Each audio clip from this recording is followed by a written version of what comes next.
Boy, oh boy, do we have a lot to cover today. Lots of Vanderpump news that we have to break down because apparently Raquel is not filming in Lake Tahoe, but the rest of the cast is filming, and they seem to be on good terms with Sandoval.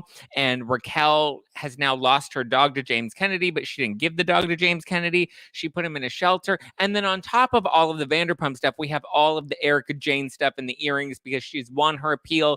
And of course, Ronald Richards is spinning out, and I can't wait to put the clown in his place. So without further ado, let's get it. Oh, hi, it's me, Zack Peter, pop culture junkie, reality TV insider, published author, and host of the No Filter with Zack Peter podcast.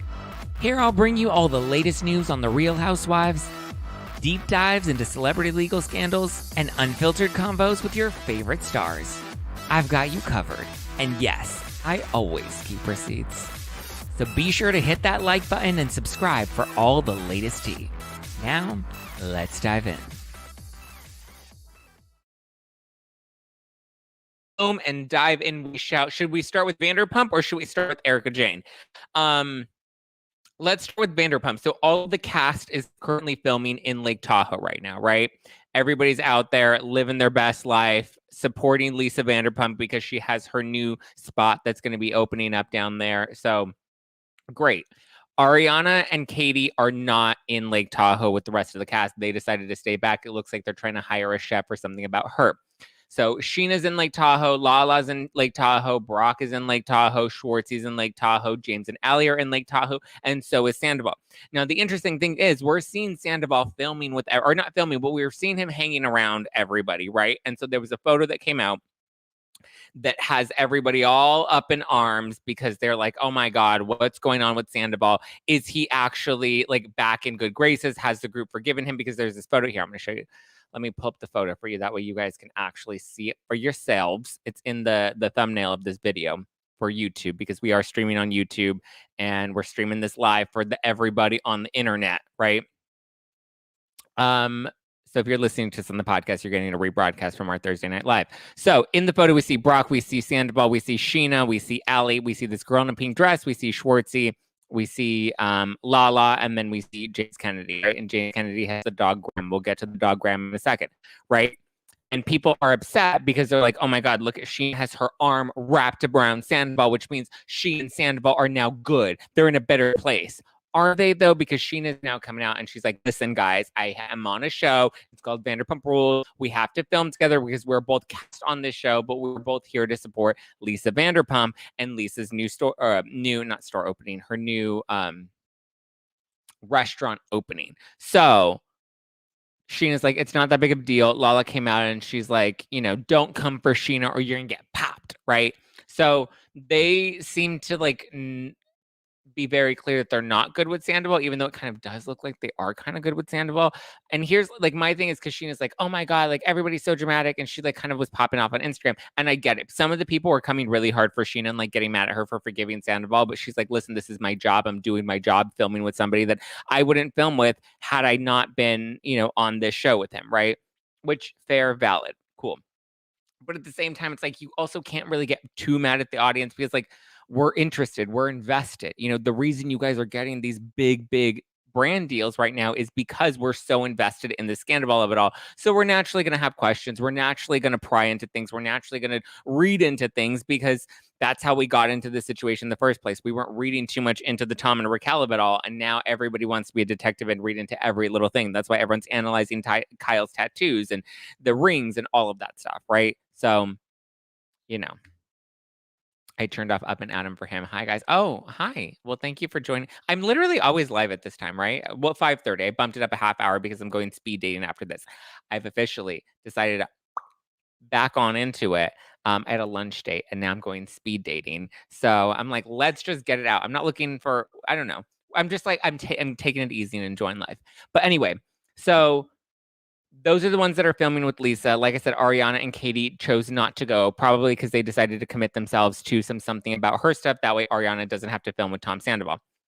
So there's that. piece of it. James Kennedy was also seen with Graham. Oh my God, look at Nicole Keegan. Thank you, Nicole Keegan, for the super stickers, my love. Look at you killing it. It was so sweet. I love it. I love it. I love it. I love it.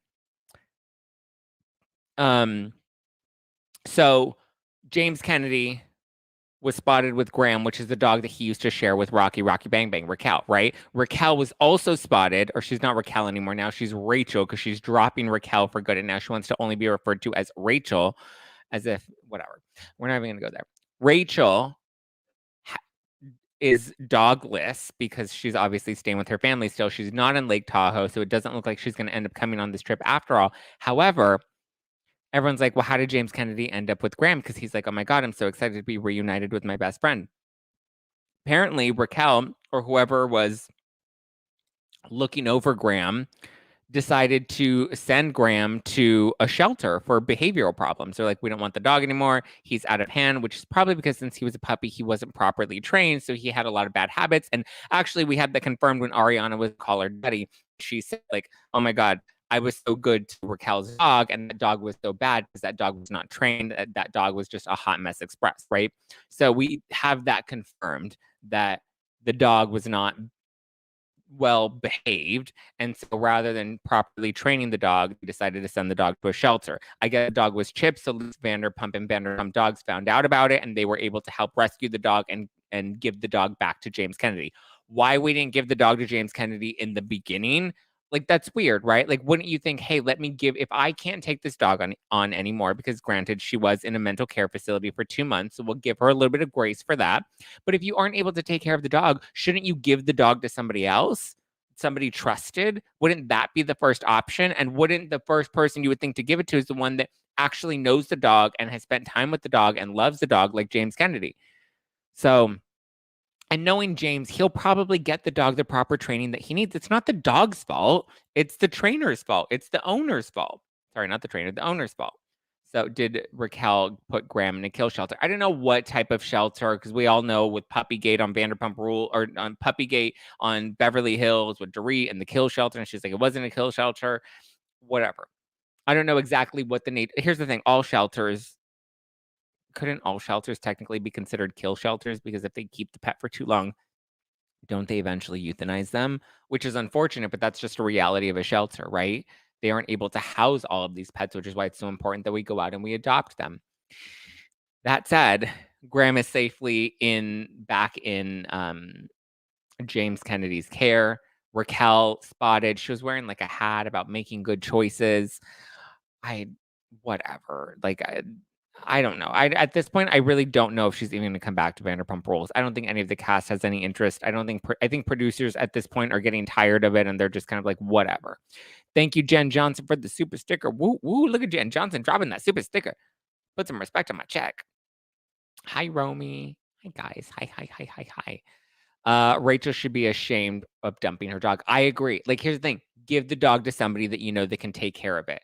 Put the dog up for adoption. Find somebody to temporarily house the dog. Now, it's unclear if Raquel did this herself or if somebody who was taking care of the dog did it on her behalf. Maybe her family did it on her behalf. Regardless, the dog shouldn't have been dropped off at a kill shelter or at any shelter. For Dorit's Vanderpump Dogs adoption, we know the dogs are chipped and returned to Vanderpump Dogs. Raquel is a violation of her adoption contract. She knew the dog would be returned eventually. Yeah, I agree. It is a violation, though. And just like, what an annoyance, right? You have to put the dog through the drama of having to go into a shelter where he doesn't know anybody and then get, after losing his owner. Like, it's a mess, right? But anyway, dogs are also vulnerable to toxic environments and pick up on people's energy. Graham was probably like, I don't want to be here. Where is James? I mean, it was probably neglect, right? Like Raquel liked, because a lot of people, I think, taking dogs because it's cute and it's fun. Listen, now that I have a puppy, a 5-month-old, hi, baby shark. Now that I have him, like, I get it a lot more, and it's very different, and I can see how very easily people can kind of just dump their dogs or just kind of have them, but not really pay attention to them or give them the attention that they need. Yeah, but good thing is Graham is back with James Kennedy, and that's all good. So that's the update on Vanderpump Rules. Raquel has been spotted. She's not filming.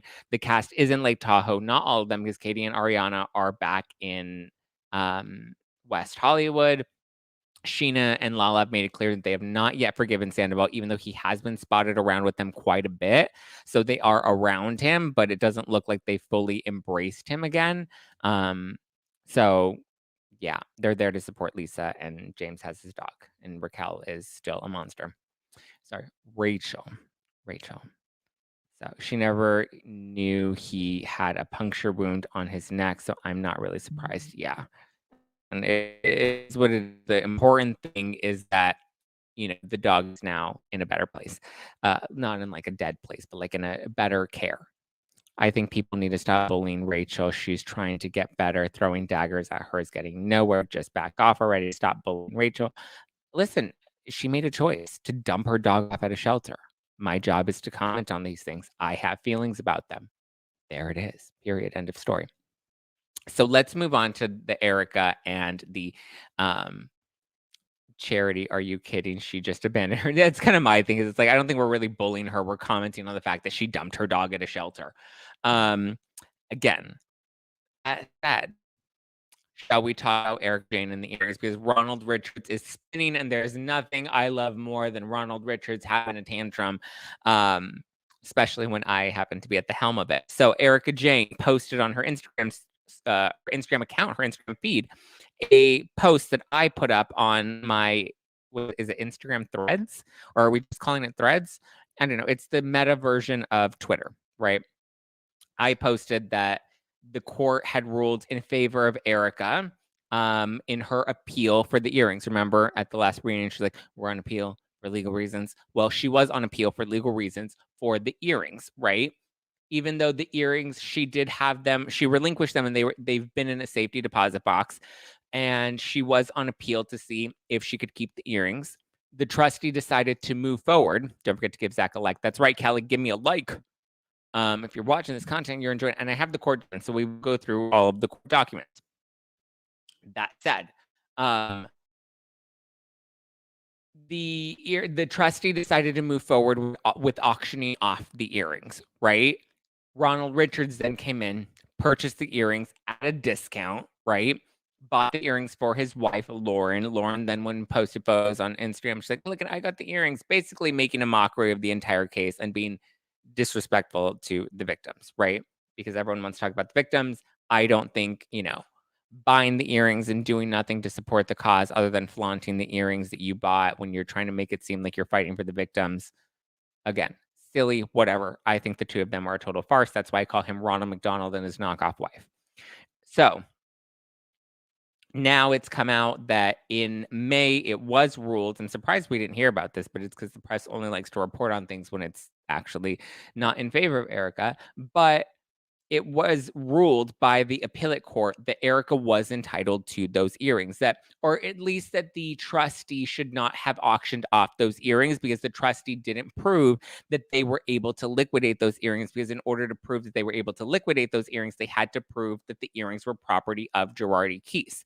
Now, that being said, it does appear that so Ronald Richards is, because I reported on this, I was basically, it's a win for Erika because it says that the earrings are technically hers, which they are, because the trustee was unable to show proof that the earrings belong to Girardi Keese, right? Because they were taking the earrings, they wanted to liquidate them, put that money into the estate, and use that money to pay off Girardi Keese's creditors and debtors, right?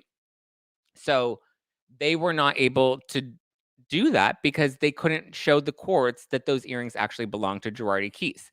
Technically, since the earrings were used, or since the earrings were purchased with money used from a client trust account, money not technically entitled to Girardi Keese, but this is where it's going to get messy. But that money wasn't technically entitled to Girardi Keese, so Girardi Keese wasn't able to prove, unless they had some sort of forensic accounting of the books that proved this, they weren't able to prove that the money that was used to purchase the earrings was their money to begin with.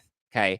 So technically, the clients, even though there are multiple clients that receive that settlement money, technically they could try to fight for the earrings by saying, hey, that money was our money.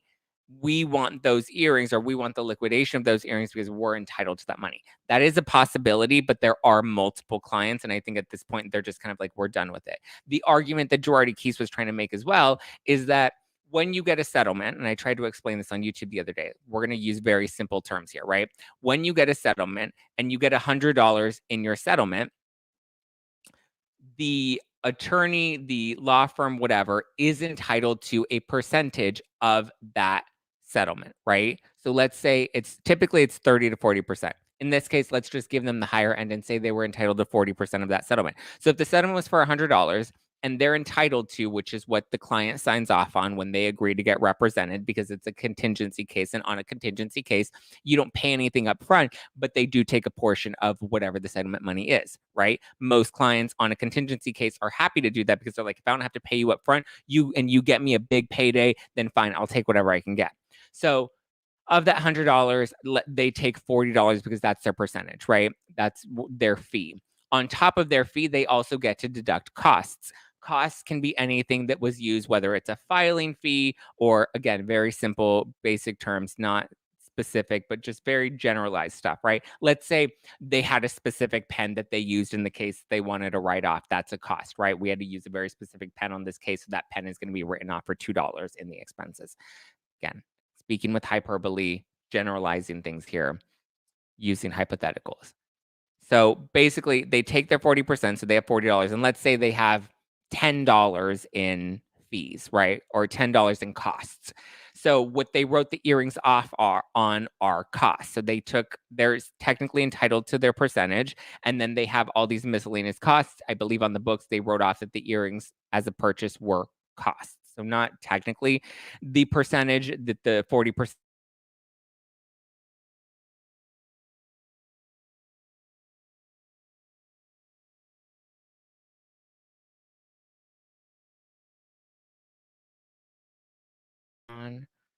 Okay. So it is possible that the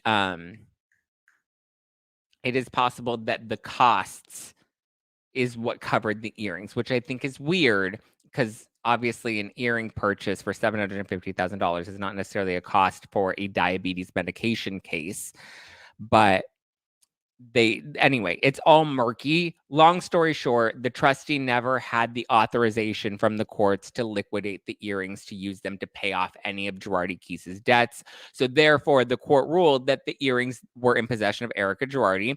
So therefore, the earrings belong to Erika Girardi. Essentially, Ronald Richards has come out and him and his wife are like, we bought the earrings. We don't have to give them back. That's not accurate. When it's like, okay, nobody said you had to give the earrings back. They just said that the sale of those earrings was improper. The trustee was not allowed to do that. So it's now the trustee's responsibility to clean up that mess.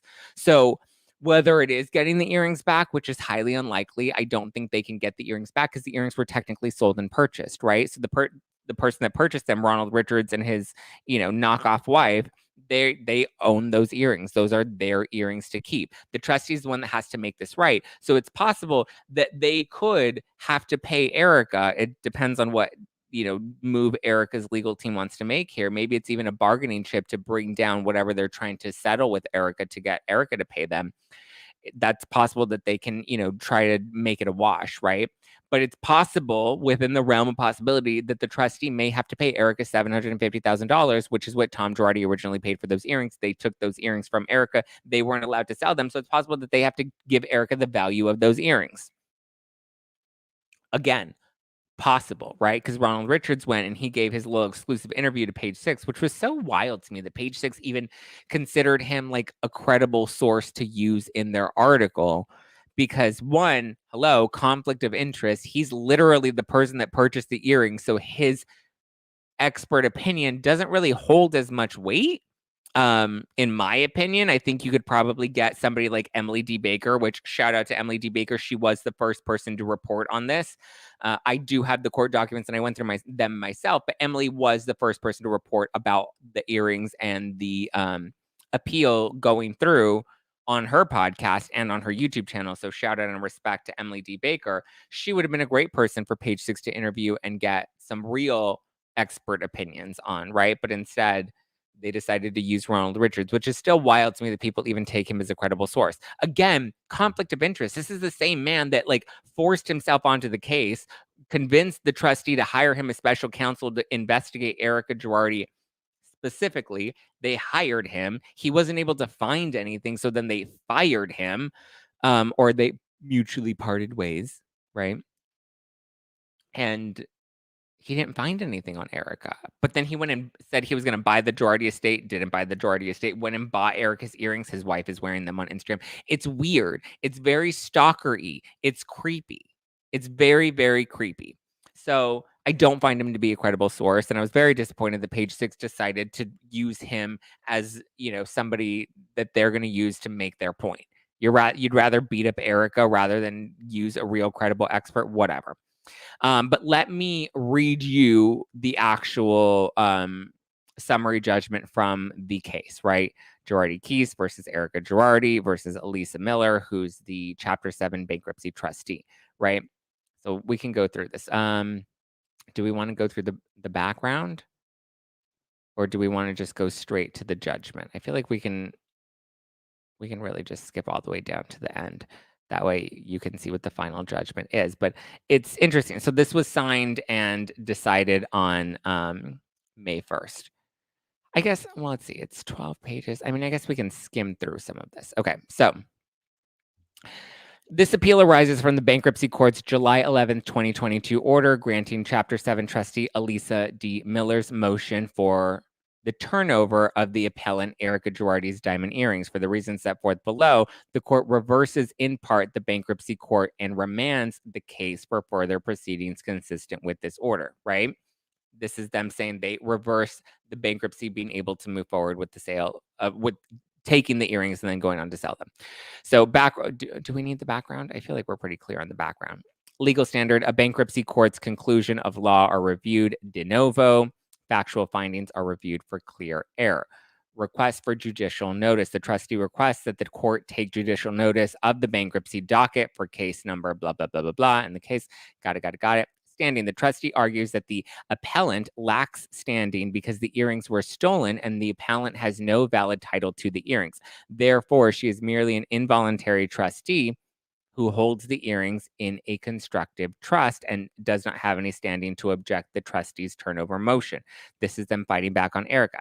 By arguing that the appellant does not have standing because she holds the earrings in a constructive trust, the trustee is preemptive, claiming a substantive victory and then claiming the victory destroys the appellant's standing. The court is satisfied that standing is not an issue. Appellant was the defendant below and did not initiate the suit. Standing is a doctrine that limits who can bring suit. It does not limit the party's ability to defend herself when sued. She also has standing to appeal the bankruptcy's order that is adverse to her interests. Okay, equitable mootness. Oh, mootness was something that they argued for a minute. Statute of limitations. They try to fight for statute of limitations. Also, the underlying action. Appellant agrees that California courts look at the gravamen of the action to determine what limitations period should apply. Got it. The court is not persuaded that the turnover claim should be recast as a fraudulent transfer claim. The trustee asserts that turnover claim pursuant to blah, blah, blah. That section of the bankruptcy code allows a bankruptcy trustee to recover all legal equitable interests of the debtor in property of the commencement of the case held by third parties. Right. Okay. The trustee did not request the return of the property under blah, blah, blah, the section of the bankruptcy code that invalidates fraudulent transfers. The situation here is not akin to a fraudulent transfer. Fraudulent transfers claim address strawman transactions that are done with intent to hinder, delay, or defraud creditors. The trustee makes no argument that the transfer here was done to avoid creditors. The trustee argues that the earrings are estate property and that good title never passed to appellant.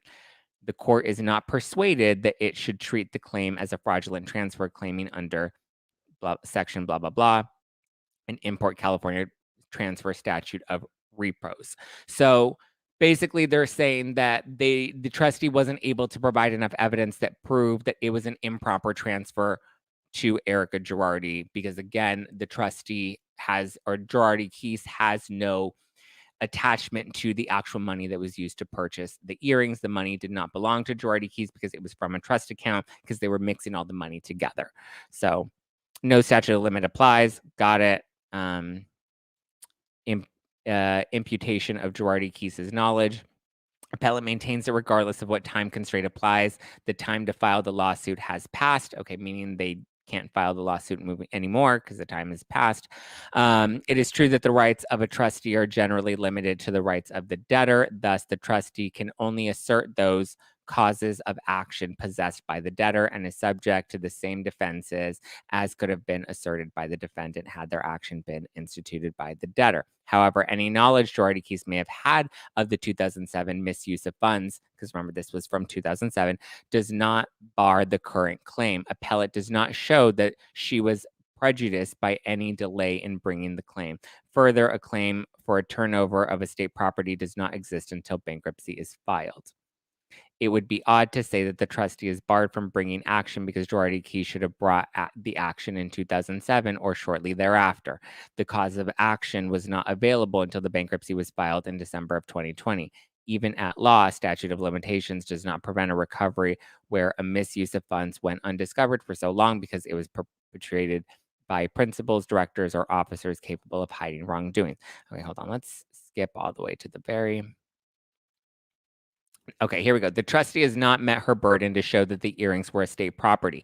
As relevant here to support a cause of action for turnover, a trustee has the burden of proof by preponderance of the evidence to establish that the property is in the possession of a non-custodial third party and party constitutes property of the estate. So here they're saying that the trustee has failed to meet her burden to show that the earrings are estate property. The $750,000 used to purchase the earrings came from the RTA.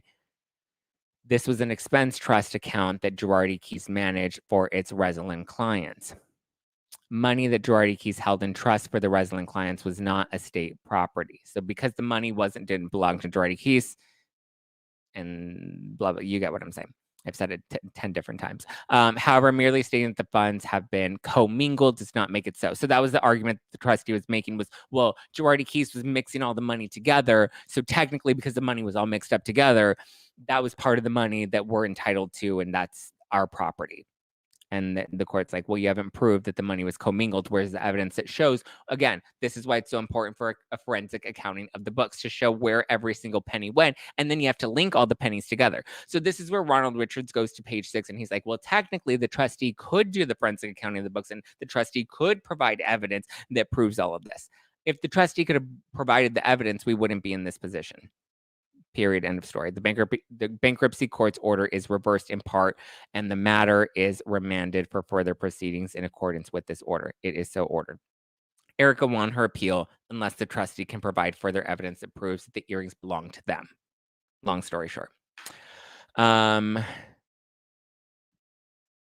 Ronald Richards is a creep in the extreme. I tried a case against him, and he was a bully, made unwelcome, come on advances, and clearly hates women. One of the most unpleasant lawyers I dealt with in 20 years. Wow, Chris, I'm sorry that you experienced that.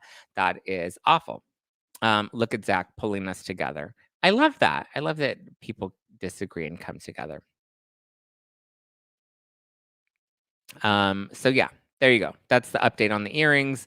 Ronald Richards is trying to spin not a false narrative, but this is what he does, right? He puts these these vague, well, this could happen. The trustee could magically find evidence that could prove that they belong to blah, blah, blah, blah, blah, blah, blah, blah. So does Ronald Richards have to pay back the 200, or does he have to pay Erika any money? No. Do they have to turn over the earrings to Erika? No. The trustee sold them.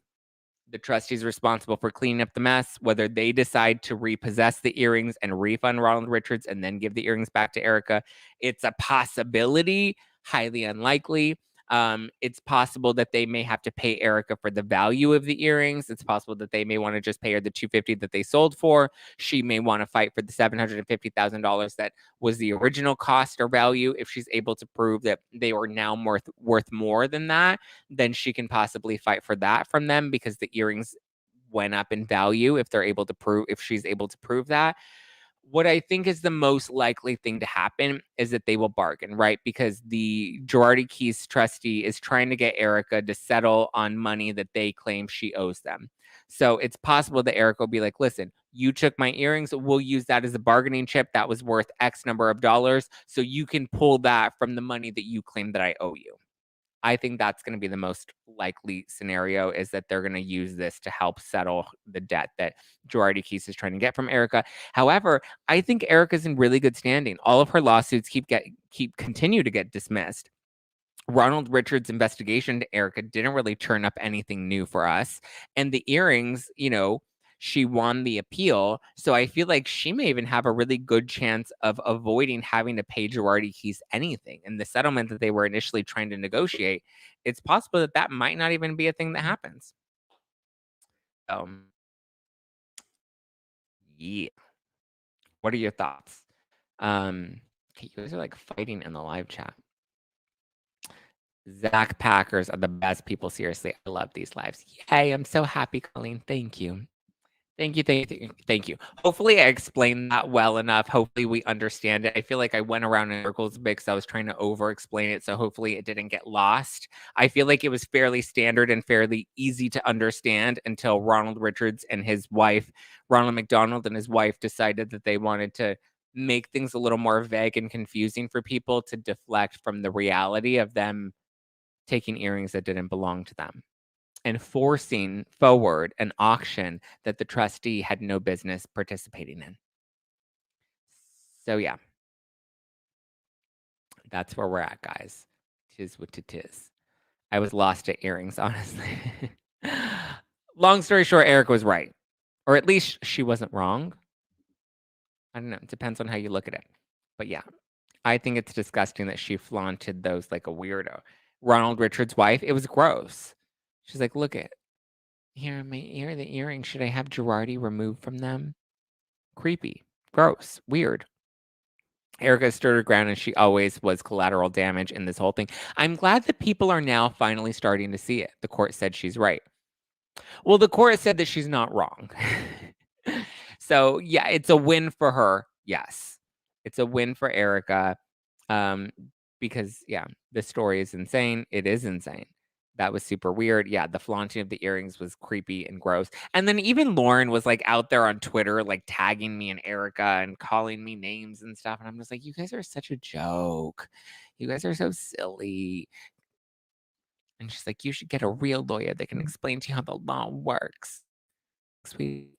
You should have a real husband. I'm gonna stop myself there. Boom, boom, boom, boom, boom, boom. Guys, the new season of Queen of the Con is out now. So if you need something to listen to, Queen of the Con season 4 focuses all on Jen Shaw. Emily D. Baker's in it. Kate Casey is in it. Carlos King is in it. I'm in it. Very excited to be in that lineup. The first 2 episodes are out. I'm in episode 1 and episode 2. More episodes will be released weekly. So go and subscribe and listen to Queen of the Con season 4, Jen Shaw. It's called The Unreal Housewife. So it's a good one. So go check it out. Support. I don't make anything off of it, but it's a good season and I'm happy to be in it. So yeah. On another note, your hair looks amazing. Thank you, N-Dub. It's fresh.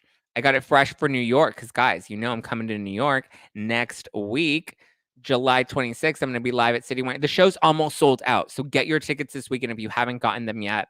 Get your tickets. We have Megan King, who's going to be in the show. We have Emily Orozco from Access Hollywood that's going to be in the show. We have Tom Hamlet from the Dumpster Dive podcast that's hosting. I have the Brav Bros, Steel and Shooter that are going to be in the show. So it's going to be a really, really fun show. Get your tickets now at nofilterlive.com. Go to nofilterlive.com to get your tickets. Okay? Get ready, Freddie. And that's sad. I think that's all I got for you. I got mine. Yay, Jen Johnson is coming to New York. In New York, concrete jungle where dreams are made of. There's nothing you can't do in New York. Okay. Oh, yes, I have glasses because I'm getting LASIK. I had my consultation today. Dr. Alexandra Shabil in Newport Beach. She's going to be hooking me up. She's going to be doing my LASIK. She's going to be fixing my eyes. I got my Invisalign down. I got my eyes fixed. I got a new apartment. I'm literally getting ready. I'm leveling up. This is my year of me, guys. 30 is my year of me. I can't wait to see you unfiltered for real. Oh, get ready, Jen. Well, there's no filter on this video. All right, guys. I love you. I appreciate you. I will talk to you all very, very soon. Ciao for now. Have a wonderful, wonderful weekend. New episode coming out on Monday. Ryan Bailey's on the podcast next week, so get ready. All right, guys. Ciao for now.